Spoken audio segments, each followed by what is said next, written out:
We are here with Jacqueline Koh, who went through 10 different procedures to look like supposedly what people think is an anime girl, but she tells us is totally different. And she's going to share with us some dangers as well. Okay, you have had 10 different surgeries. Yes. And some didn't turn out so well. Yeah. Okay, I needed to do a revision on my nose and on my eye. He actually made the tip a little bit too round, so I had to go back and remove the implant and put in a new one. What happened to your eyes? Okay, my left eye was slightly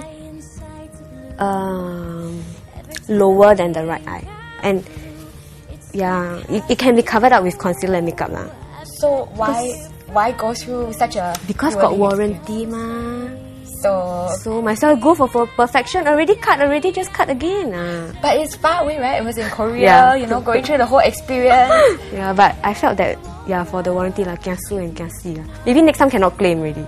My VASA was the worst blotch job because the doctor actually took out one area more than the others. There were dents in my inner thighs. Okay, so it like concaved in, yeah. I couldn't do correction, so I actually went to Google how others overcome this problem. Valor Shape helped. I went to Bangkok to do it at their plastic surgery hospital. Wait, so how many places have you actually gone to do all your different... 3. 3? Yeah. Singapore, Bangkok and Korea. Okay. Which is the best in your opinion? In my opinion, Singapore. The reason was because I could get immediate help when it was done in Singapore. And during your de-swelling period, during your downtime, I could, easily call the doctor and ask him, is this normal? I'm feeling a bit queasy, is this normal and all that. But when I came back from Korea, I wasn't fully recovered, as in it's still swollen. And it was difficult to get to the doctor and ask him. So are there any dangers of undergoing surgery, you think? I mean, there have been people who've died on the table doing lipo. I think the dangers would be that the doctors themselves are actually not that qualified to do a good job. Yeah, because in Singapore, as long as you're a GP, you can actually perform VASA on patients, which I don't think that is right at all. They just undergo a day course and they get the certification to do VASA. Do you think you're obsessed or addicted? Because 10, you only started out because you wanted to lose weight, and in the end, Extra. Yeah. It's like, you go in for an engine change. Yeah, and then build turbo, and supercharge it. Good, right? Great. So why? Do you think you became obsessed or addicted? Or? No, I wasn't obsessed. Okay, when I wanted to do the eyes, the Korean surgeon told me that I should do my nose as well because otherwise it will be very uneven. So I said, okay, so I will do the nose as well.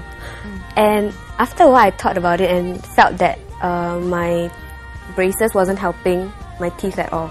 So it was still protruded, my mouth was still protruded. So in order to solve that, he said, okay, then you should go for a chin implant. Yeah, so actually the Korean doctor upsell. Yeah.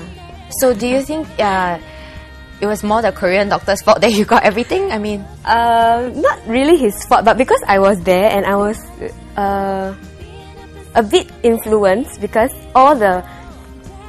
how do I say this? The patients that were in his clinic were like perfect. Okay. Yeah. Do you think if you were in Singapore at that time, that maybe you wouldn't have done I wouldn't have done all these. Because the price is very, very different. When I was in the doctor's office and he was telling me about it, I was thinking, might as well, just might as well. Plus the fact that, you get a bit brainwashed when you see other girls that are really so perfect. They are really, really very, very perfect. The skin is flawless, their nose is of exactly the right height. Yeah. Do you think it's good in that sense though, that in a way you were influenced at that point? I don't think it's good, but I do not regret at all. I think it's better now. But you know that basically with plastic surgery, once you start, in a way you can't stop. Yeah. Because as we grow older, things will change. Yeah, you have to maintain. Okay lah. I would say that I have my own backup plans. I'm still saving for the next maintenance job. Yeah. And I mean, there's always the possibility of a procedure going wrong.